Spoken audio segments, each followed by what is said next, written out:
छावा गांव में शाम होने को थे और हर शाम की तरह आज भी चारों ओर बिजली की गड़गड़ाहट सुनाई दे रही थी। बारिश होने वाली है। अपने अपने मोबाइल को बंद करके घरों की तरफ बढ़ते रहें। बारिश होने वाली है। अपने अपने मोबाइल को बंद करके घरों की तरफ बढ़ते रहें।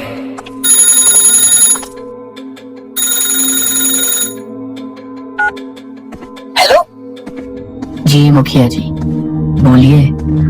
राजू, बारिश होने वाली है। सब लोग फोन बंद करके घर पहुंचा या नहीं? जी मुखिया जी, लगभग सब चले ही गए। लगभग? तू जानता है ना बिजली गड़गड़ाहट होने के बाद क्या होता है? फौरन घर भेज सबको। जी मुखिया जी, आप चिंता मत कीजिए। बारिश होने से पहले मैं सभी को घर भेज दूंगा। ठीक है, तू भी जल्द घर चले जा और याद से तुम भी अपना फोन बंद कर देना।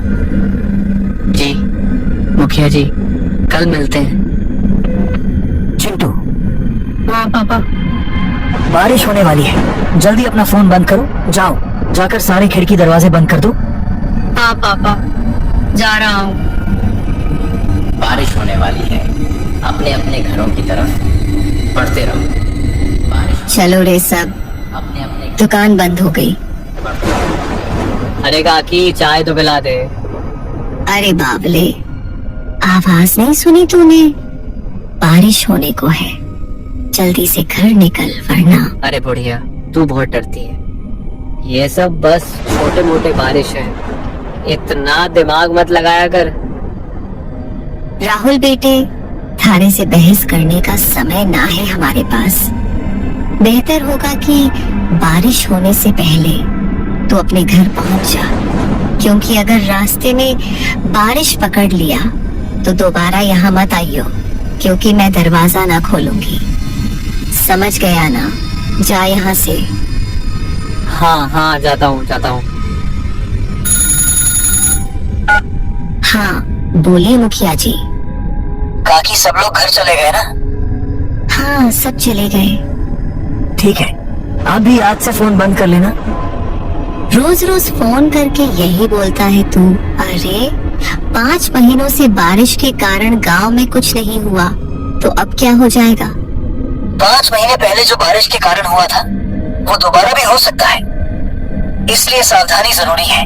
पापा, हाँ, सारे खिड़की दरवाजे बंद कर दिए।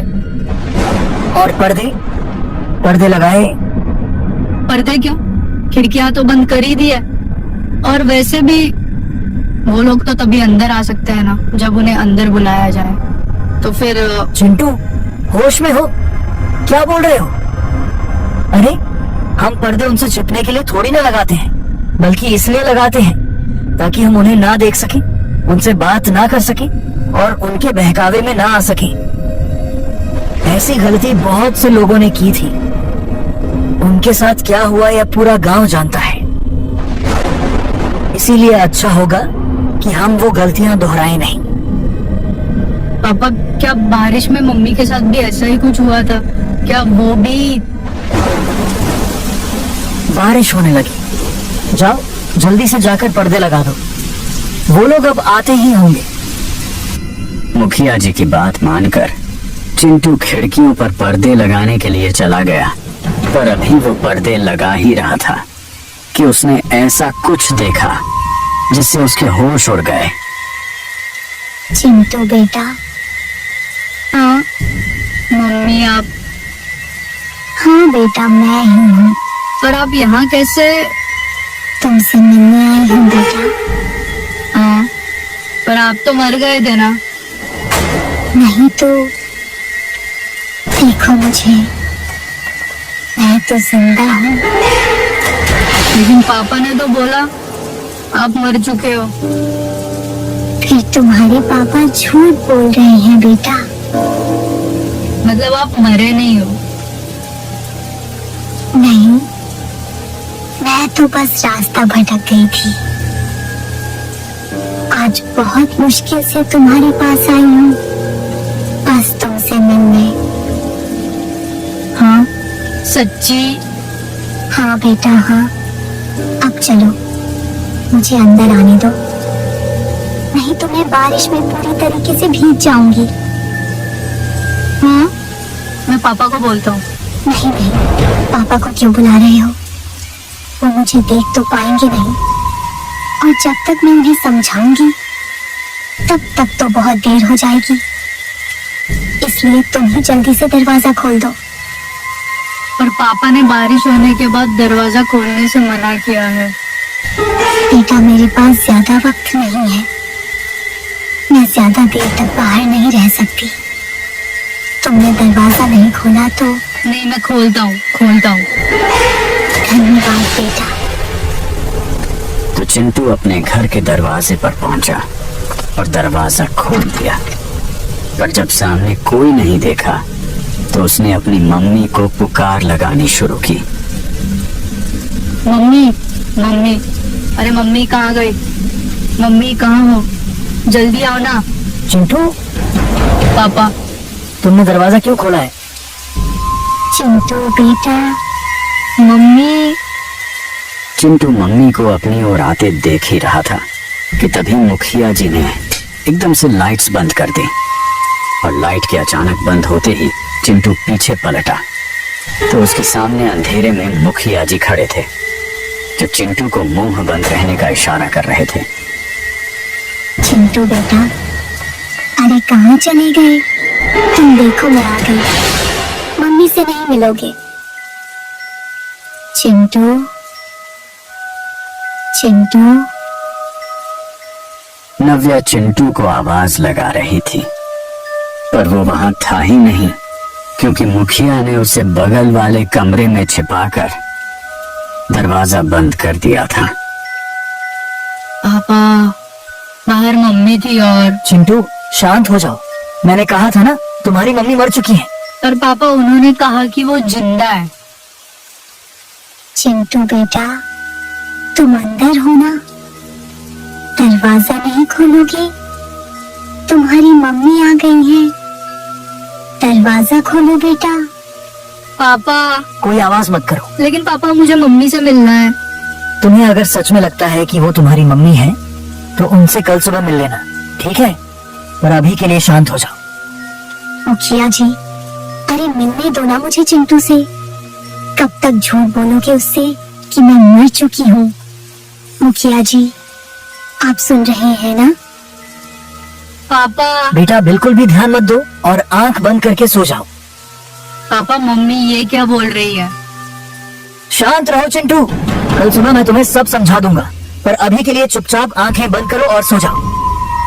तो चिंटू अपने पापा के कंधे पर सिर रखकर सो गया, और जब सुबह हुई तो मुखिया चिंटू को आवाज लगाते हुए बोले, चिंटू उठ जाओ, सुबह हो गई है। हाँ सुबह हो गई, तो मम्मी से मिल सकता है ना आप? बाहर आओ मेरे साथ, तुम्हें तुम्हारी मम्मी से मिलाता हूँ। लेकिन जैसे ही दोनों कमरे के बाहर आए वहां कोई नहीं था। हाँ, वो मम्मी कहाँ गई? मैंने कहा था ना कि वो तुम्हारी मम्मी नहीं थी। पापा वो मम्मी जैसे ही बात कर रही थी। बेटा मैंने समझाया था ना, तुम्हें पर्दे लगाने के पीछे की सबसे बड़ी वजह यही है कि हम उन्हें देख ना पाए, उनकी बातों में ना आ पाए। जैसे कल तुम आ गए। पर वो बोल रही थी कि वो मरी नहीं है, जिंदा है। अगर वो मर गई है तो यहाँ कैसे आ गई? एक काम करो, मेरे साथ चलो। हाँ, कहाँ पापा? बस चलो मेरे साथ, तुम्हें कुछ दिखाना है। तो उसके बाद वो दोनों गांव के लगभग बाहर चले आए, और वहां पहुंचते ही चिंटू बोला, पापा हम लोग यहाँ क्यों चले आए? बताता हूँ, पर पहले आसपास देखकर यह बताओ कि यहाँ क्या दिख रहा है तुम्हें? यहाँ तो कुछ भी नहीं है। आसपास बहुत सारे पेड़ हैं, सामने गांव से बाहर जाने का रास्ता है, और पास में राहुल भैया का घर है। तुम्हें कहीं पर कोई मोटा सा पेड़ दिख रहा है क्या? हाँ, वो उस तरफ एक मोटा पेड़ है, क्यों, क्या हुआ? हाँ बेटा, ये वही जगह है जहाँ तुम्हारी मम्मी की मौत हुई थी। उस दिन हमें शहर से लौटने में देर हो गई थी और गांव पहुंचते पहुंचते रात हो गई थी।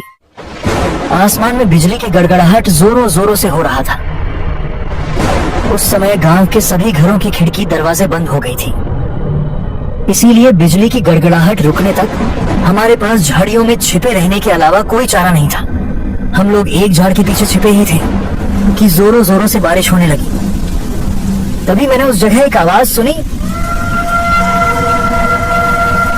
नव्या, क्या हुआ? चिंटू के पापा, काफी जोरों से बारिश पड़ने लगी है, हमें कहीं और जाना पड़ेगा। हाँ, पर कहाँ? आसपास कोई घर है क्या? घर तो है, पर मुझे नहीं लगता कि अभी कोई दरवाजा खोलेगा। तो अब क्या करें? चिंटू के पापा, वहाँ एक मोटा सा पेड़ है, हम उसमें जाकर छिप सकते हैं। ठीक है, चलो। तो हम दोनों फटाफट उस पेड़ के पास पहुंच गए। पर फिर क्या हुआ? मैं तो पेड़ के पास चला गया, पर तुम्हारी मम्मी मेरे पीछे नहीं आ पाई, क्योंकि तभी उसको किसी का कॉल आया। तभी अचानक उसकी चीखें सुनाई।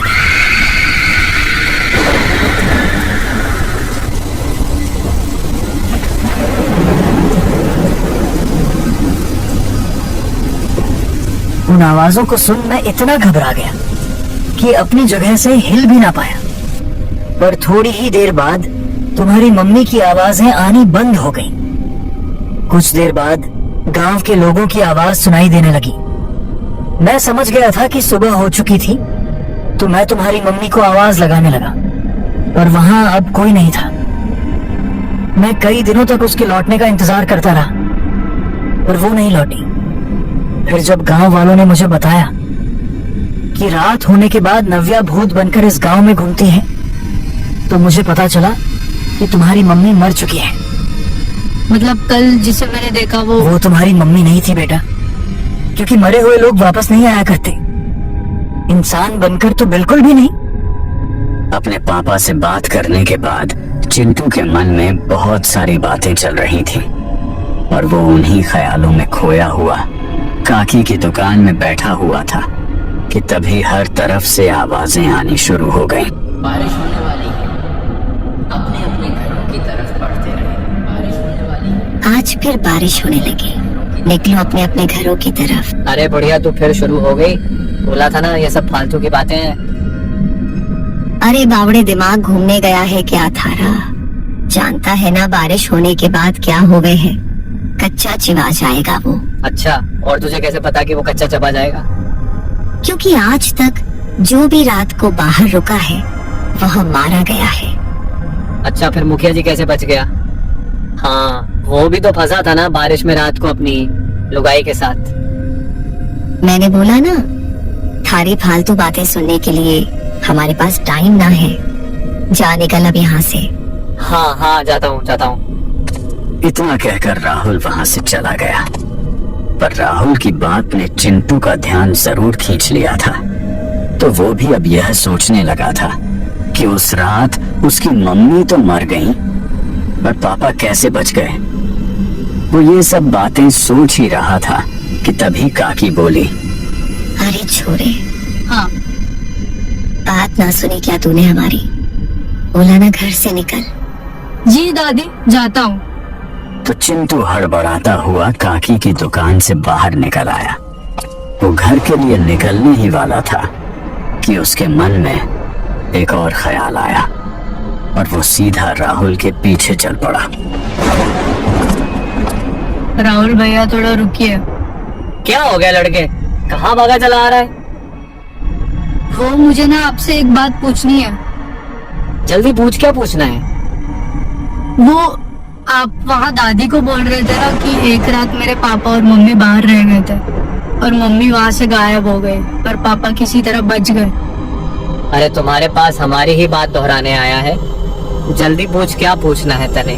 नहीं, मैं ये बोल रहा था कि आपका भी घर उसी पेड़ के पास है ना? हाँ, तो आपने कुछ देखा था क्या? क्या कमाल है, बाप अंधा कानून। और बेटा सीआईडी, हाँ देखा था, सब कुछ देखा था। कैसे तुम्हारी माँ को चुटकियों में राख बना दिया, उसमें तुम्हारे बाप भी राख बन जाता, लेकिन साला पेड़ के पास छिपा रहा। लेकिन पापा को क्यों कुछ नहीं हुआ? अरे बारिश होने लगी, अब चल हमारे साथ मेरे घर। नहीं, मैं घर जाता हूँ। अरे छोरे, अब घर जाने का मौका खत्म हो गया, आधे रास्ते में चलकर राख हो जाएगा। चल अब हमारे साथ। राहुल चिंटू को लेकर अपने घर चला गया। वहीं मुखिया जी अपने घर में परेशान हुए जा रहे थे। ये चिंटू कहाँ रह गया? अब तक घर क्यों नहीं आया? काकी को पूछता हूँ। हेलो काकी। हाँ मुखिया जी, मुझे लग ही रहा था कि आपका फोन आएगा। सब लोग जा चुके हैं, दरवाजे खिड़कियां भी लगा ली हैं और बारिश में फोन भी बंद कर देंगे। काकी चिंटू है क्या वहाँ? चिंटू वो तो कब का निकल गया। चिंटू घर नहीं लौटा है। मुखिया जी एक काम करो, बाकी लोगों को फोन करके पूछ लो, क्या पता चिंटू किसी के यहाँ रुक गया हो। हाँ ठीक है काकी। वहीं चिंटू राहुल के साथ उसके घर चला आया। अभी वे दोनों घर पहुंचे ही थे कि चिंटू ने फिर से पूछा, राहुल भैया, पापा को उस दिन बारिश में क्यों कुछ नहीं हुआ और मेरी माँ गायब कैसे हो गई? देख छोड़े, उस दिन तुम्हारी माँ को उस बारिश में किसी का कॉल आया था। जैसे ही तुम्हारी माँ ने हेलो कहा, उसके शरीर पर बहुत बड़ी बिजली गिर पड़ी। उस बिजली के कारण रोशनी दूर दूर तक फैल गई थी। ऐसा लग रहा था जैसे उस जगह कोई बम विस्फोट हो गया। जब रोशनी कम हुई और मैं उस जगह गया तो देखा कि तुम्हारी माँ जलकर राख बन चुकी थी। तब से तुम्हारे अंधे पिताजी बिजली की कड़कड़ाहट से बहुत डरने लग जाते हैं।